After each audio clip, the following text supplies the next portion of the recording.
These three French operas are ones that I have wanted English touring opera to do for a long time.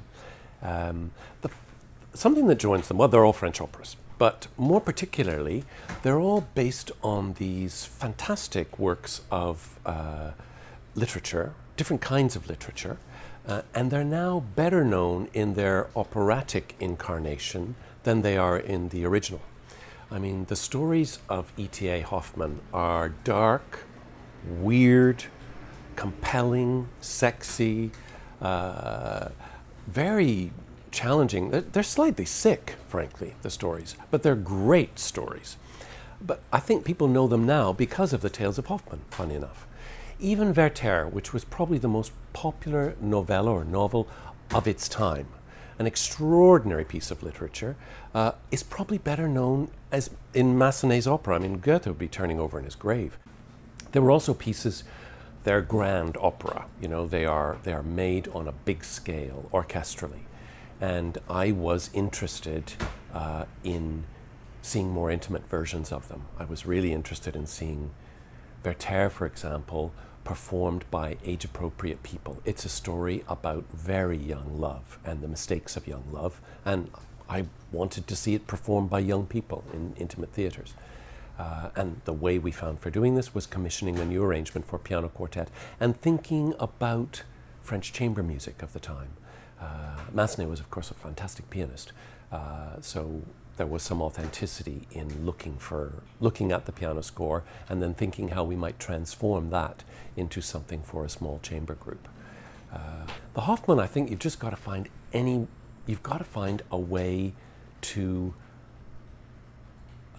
make it as fresh and strange and compelling as the original stories. And there's a way in which operetta could sanitize that.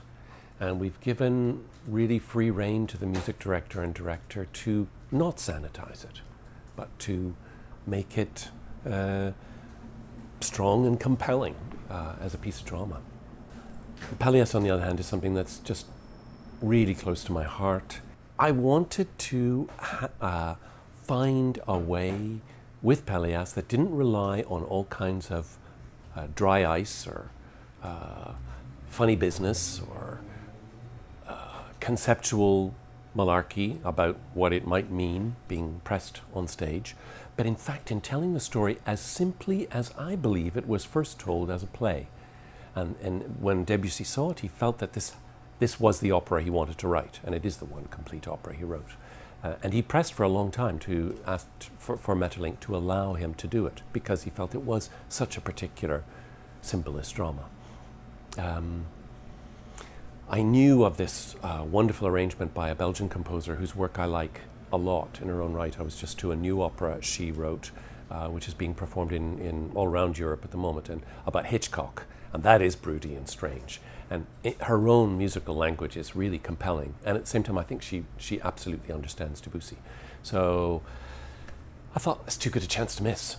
And the job I took on with the designer was to really be simple.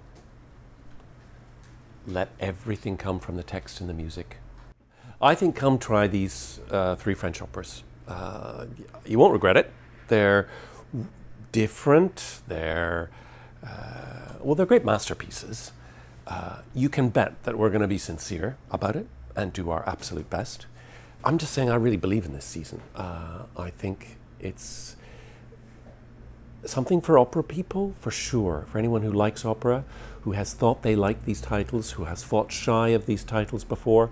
But also, I think it's going to be a great season for people who have an interest in different kinds of theatre.